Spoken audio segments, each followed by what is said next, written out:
All right, hello, ladies and gentlemen. So in today's video, we are doing a little bit of presentation around hiking speed and discomfort. And this is a topic that does come up quite a bit. And it's a very, really common occurrence for a lot of people. In the sense, if you go out on a hike and you go out on an adventure, you hit the trail, and for one reason or another, you go at a pace a pace quicker than you normally do, then it leads to a bit of a flare up of tightness, discomfort, pain, or whatever it may be. So this may be a situation where you're intentionally trying to go out a little bit quicker. You're like, you know what, I feel like I'm a bit of a slow hiker. I kind of want to go a little bit quicker.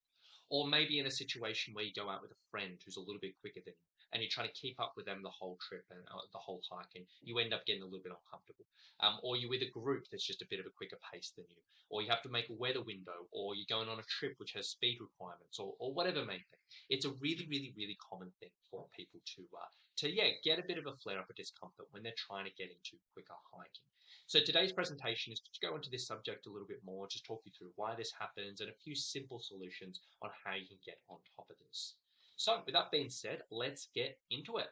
So yeah, as I was sort of saying before, one common report from a lot of hikers is there is often a flare up of discomfort, pain, tightness when they try to increase their hiking speed in any of those scenarios I mentioned before. Now, basically, this is really common for both people who do have a bit of an injury history. So say maybe people have had knee pain in the past, foot pain in the past, a bit of surgery in the past, whatever it may be. They've been all fine. They kind of had it all under control. And then all of a sudden they do a quicker hike and it just seems to magically come back. It's a really common thing. But also people who just never really have any recent issues with pain or injury, maybe years ago, whatever it may be. And all of a sudden they've done some quicker hiking. They're like, oh, you know what? I'm a little bit uncomfortable. So today we're just going to be diving into some insights on this topic and some approaches for your walking, your hiking, which can potentially help you, and a few sort of training strategies around your walking and hiking, which can make this a little bit less of an issue. Now, we're going to be keeping things relatively straightforward today and relatively simple. And we're really just going to be talking on walking and hiking strategies to help you, which if you follow for a lot of people and most people, it will make a big difference. However, when it comes to this subject, there are a lot of factors which can play into it. Now, today in this presentation, just because I'm not going to be talking for hours and hours, we are not going to be covering a few certain type of topics. We are not going to be covering strength training, even though strength training is very important in this situation. We are not going to be covering mobility, even though mobility is very important. We're not going to be getting into walking gait and biomechanics. And a lot of people talk about this type of thing when it comes down to quicker hiking speeds. But in all honesty, my personal opinion on this is it is such a hard thing to change your walking gait and your biomechanics of how you're actually walking, particularly over long periods of time without hiking. And people sometimes just get way too complicated with this type of thing, which it's really difficult. And for most people, they don't see any changes with this type of thing. So we're not going to be talking about that. We're going to keep things a little bit more approachable, a little bit more simple. We're not going to be talking about footwear, which is something a lot of people bring up, and we're not going to be talking about specific injury advice. Because as I said, some people do have a history, an injury history, and this type of thing flares it up, but we're not going to be getting into those specifics. Now, all of those topics can be valuable: strength training, mobility, walking gait, to a degree, footwear, and specific injury advice, but that's not what's going to be covered on today. If you were interested in those other things, then we have a lot of information in the group already, which we can point you towards. So with that being said, let's talk about why this happens and why it's such a common thing in regards to this flaring up and why I see it, all the time. Now, basically, the overarching principle around this type of thing is really simple. The body adapts to what it gets used to. Now, the body and all of our bodies are an incredible adaptable thing. And essentially, if we expose the body to certain things, it will get used to it. And it will adapt to it to make whatever things we're doing more comfortable and less, exertion for the body. However, our body doesn't adapt to things that we're not practicing. So essentially, we just get used to, we get comfort zones and things that we're used to. Now, over the years, specifically when we're talking about our walking and our hiking, our body will have a certain speed in where it's most happy. We all have our natural walking pace. We all have our natural hiking pace. And over the years, we will adapt to this certain speed. And the body will get really happy with this particular speed. And it will get really comfortable with this type of speed. So our muscles will adapt to this. Our mindset will adapt to this. Our energy systems will adapt to this. And we will just get comfortable to whatever it may be. Now, what tends to happen is when we do increase our speed beyond what we normally do, due to, as we sort of said before, hiking partners, groups, weather, just intentionally trying to push the speed or whatever it may be, we will change our gait slightly. The way we walk will change slightly, whether we take longer steps, more powerful steps, quicker steps, whatever it may be. Maybe, the different way we place our feet will change or whatever it is. And which will basically lead to two things. Number one is when we are going quicker, it leads to more force just going through the body because we're trying to exert more force to go a little bit quicker. And that means the muscles in our legs are going to be dealing with more forces, so both to propel you and both to land you and stabilize you. So essentially, when we're going quicker, there's just more force going through, which isn't a big deal. It's not a scary thing. It's not a bad thing. But because the body is taking more force, this can lead to discomfort if you're not used to it. On top of that is, when it comes down to this, is one of the biggest reasons of soreness. And when it comes to walking gait, when it comes to exercise, whatever it may be, is we just expose the body to something that it's just not used to. That's basically it. Like, that's a lot of really, really complicated stuff just summed up in a really simple sentence. We expose the body to something which it's not used to. It's not comfortable. It hasn't adapted to this type of thing because it hasn't had too much exposure to this. So that leads to us getting a little bit sore. That leads to a bit of a discomfort. This is so common. So when it comes down to the grand scheme of things, this is the most important thing because as much as quicker speeds lead to more forces, we're not really going to change that so much. But what we can change is how the body gets exposed to this and so it adapts to this. So that's basically the thing in a nutshell. So basically, when it comes down to getting on top of this type of discomfort and making a little bit happier when we are doing quicker speeds, there's really two simple options we're looking at. Number one is if quicker speeds are causing you discomfort, for reducing your hiking speed, it's probably going to work. Pretty straightforward. Now, option number two, which is probably we're going to dive into a little bit more today, is you can expose the body gradually to these quicker speeds to get it to adapt to it, to get a bit more comfortable with it, to make sure we don't get so uncomfortable. So we'll touch on option number one pretty quickly, reducing hiking speed. So ultimately, if you realize going quicker leads to discomfort, and if you don't particularly need or particularly want to hike faster. Maybe it was just a random situation where you had to go a bit faster, you got sore, you got worried. But in the long-term grand scheme of things, you don't particularly care about increasing your hiking speed. In all honesty, the easiest option is just to reduce your hiking speed. So you don't walk at those speeds and you don't get those discomforts. Pretty simple. Intentionally pulling back your pace to what is more natural to you, as opposed to really pushing the pace, will likely do the trick. Now, if you are going to do this, like if you're a solo hiker and you're like, yep, cool, happy days, I can do that, it's pretty simple. Now, if you are going out with friends or a group, admittedly, this can get a little bit tricky. And you are going to have a conversation. Say, you know what, actually, to my friend, I know you're a bit of a quicker hiker, but the quicker stuff does lead to a little bit of pain for me. So do you mind us going at my pace? Or do you mind maybe we split up and, I go at my pace and we meet up at certain sections or whatever it may be. Same thing with the group. Now, this conversation can often be tricky. It sometimes isn't realistic for you to completely go your natural pace or whatever it may be, but it does require a bit of conversation. So that's all pretty common sense. That's all pretty straightforward. Some people will fall into that situation, but, a lot of people. Now, the other side of things, if you're like, you know what, actually, I do want to increase my hiking speed. I do need to do this, but I do not want to get uncomfortable. The other option is looking at this exposure, and basically exposure training. And there's a few different ways we can kind of go about this. So essentially what we're trying to do as an overarching thing is just gradually expose the bodies to these quicker speeds. Now, gradually is really important because we want to basically not just throw the body in the deep end. And we've sort of gone over quicker speed. We're like, oh, that's uncomfortable. I didn't really like that. And we don't want to just keep on doing that and keep on getting you in discomfort and keep on getting you in pain. That's not much fun.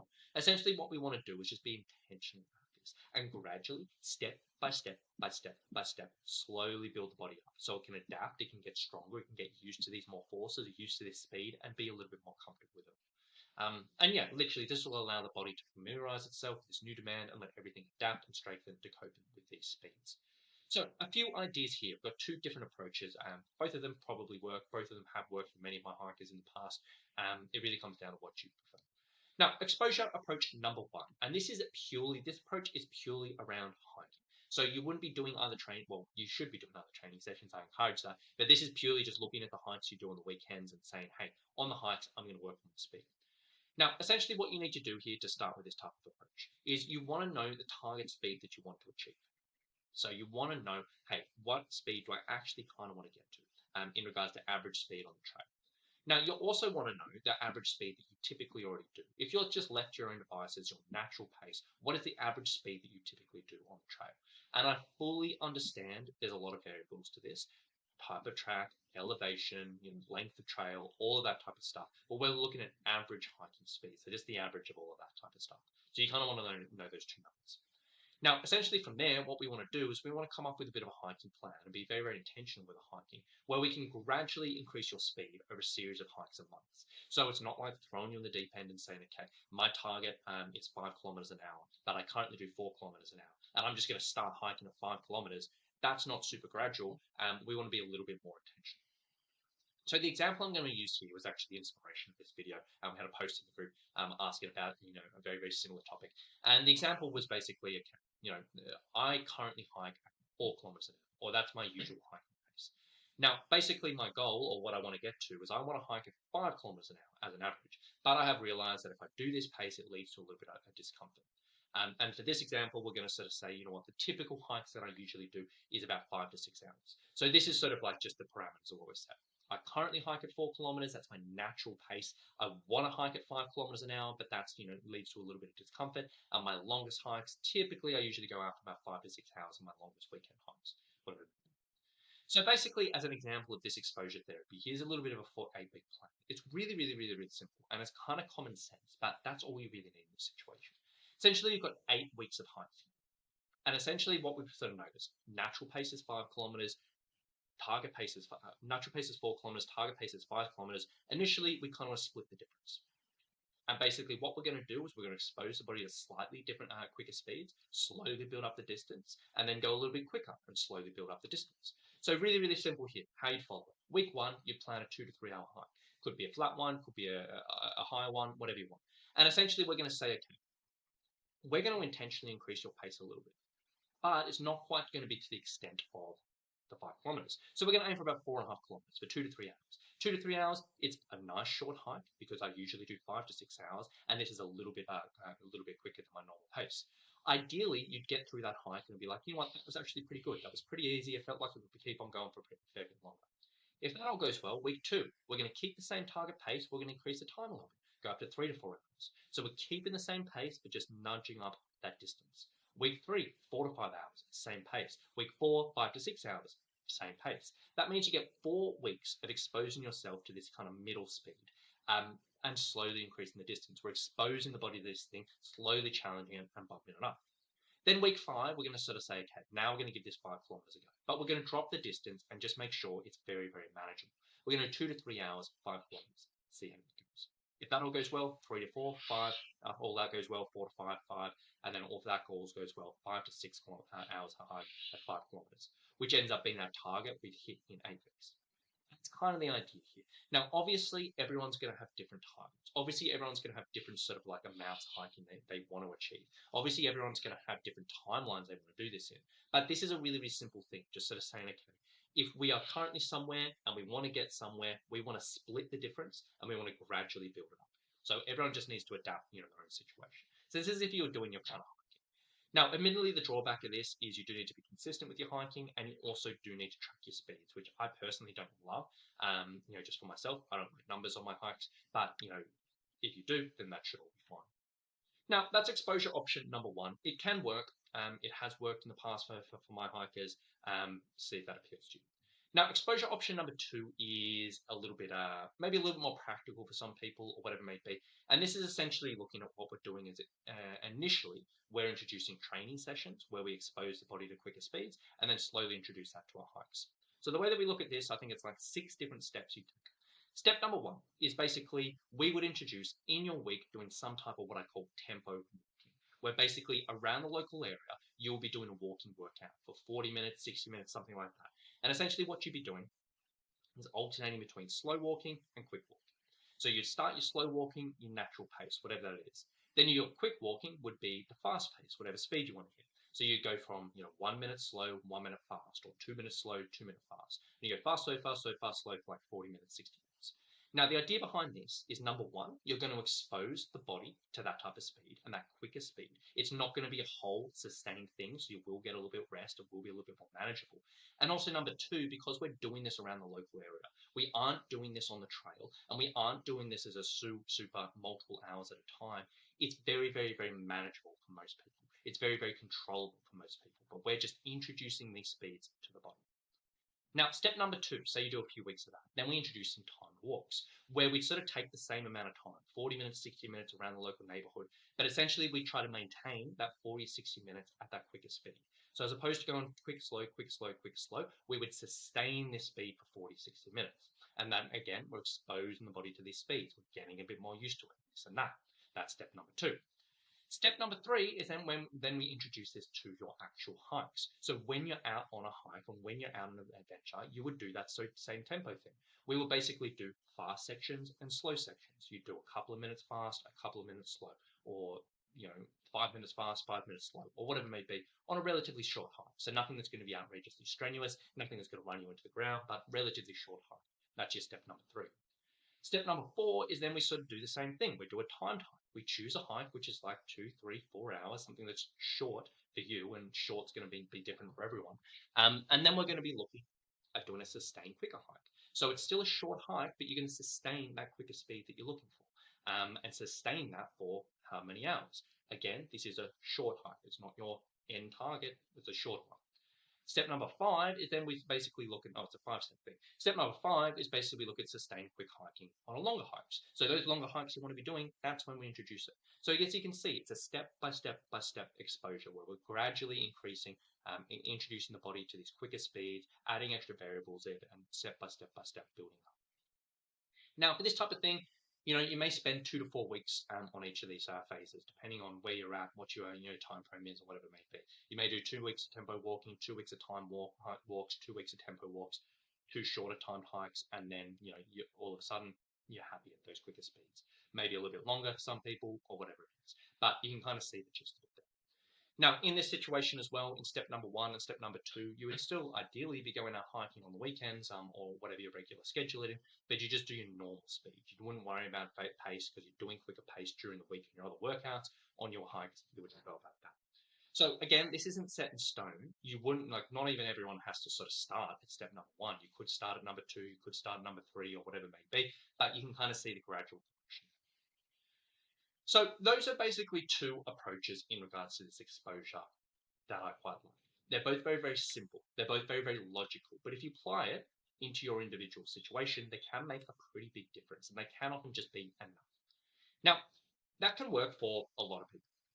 Now, a lot of other people may be like, okay, you know what? Actually, I've tried something like this in the past. It just hasn't really helped. Or maybe I've gone all through this and like, you know what? I'm still struggling. I'm still getting the aches and pains. That's when other factors do come in, which can make a big difference to this type of thing. So a few extras that are very, very valuable in this situation, and they're very valuable for all hikers regardless, but for this situation can make a bit of a difference. Number 1, strength training. So developing your stronger muscles that's going to help them be better able to handle the higher forces, better able to reduce fatigue when you're exerting more force, and just better able to reduce discomforts in a number of different situations. So strength training, very, very valuable.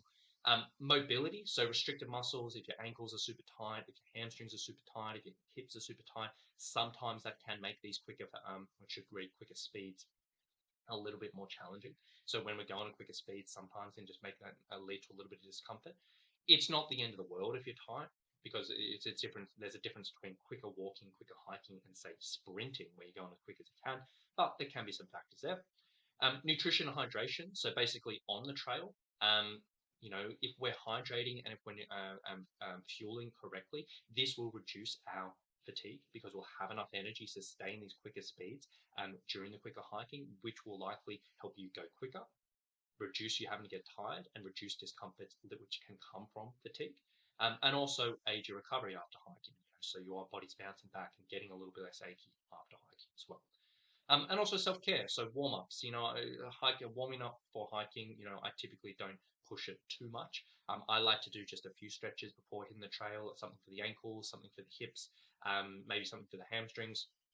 And this can sometimes help a little bit. It's not the end of the world if you don't warm up. 99.9% of hikers in the world don't, and it's fine if you don't, but it may help a small amount, particularly in the early stages of your hiking. And also post-hike stretching and self-massage. If you're pulling up with some discomforts, doing a bit of targeted stretching, a bit of targeted self-massage can go a long way afterwards. So there are all other factors which can make a big difference to this type of thing. We've only really talked about those hiking workouts and the particular approaches there, but these definitely go into the scheme of things as well. So hopefully with all that being said, hopefully that just does give you some solid insights around speed and discomfort on the trail. As I said, really common things. So many people deal with it. Now, obviously, this is a massive subject, and as I said, all those other bits and pieces I didn't really get into today, they are very, very important. So if you're in this type of situation where you're like, you know what, for one reason or another, I want to increase my hiking speed, or I've been trying to bump up my speed, but I'm getting a little bit uncomfortable. If you do need some help with this situation, would help some putting this all together, I would love to chat with you. Now, if you don't know already, at Summit Strength, personal training service that I run, we offer personalized training programs for hikers to feel fit, strong, and resilient for their adventures, and they're all online personal training services. What our packages typically involve is we create a custom and personalized workout plan to help you get your body ready for anything the trail may throw at you, including strength training, cardio, hiking, recovery, mobility work. All of those factors we include. We educate you on all the peripheral factors which can make or break your hiking, such as recovery, nutrition, self-care, mental strength, and a bunch of other things, and also give you the coaching and support and accountability to help keep you on track through what's going on in your life and all of that. So if you were interested in learning a little bit more about that, potentially get a bit of help with your training, all you need to do is just go down below this video, type in a comment saying I'm interested. Now from there, one of our, either myself or one of our team will send you a direct message, and we can sort of explore, if and how we may be able to help you, your hiking, and your situation. So if you're interested, just drop a comment below with I'm interested. We can have a little bit of a chat and take it from there. But with that being said, I really do hope you kind of got some insights from today's presentation. I really do hope it helps a few people. And this sort of something that does trip a lot of people up. Hopefully this can give you direction to make a bit of a difference. So any questions on that, please do comment below, but hopefully that helps.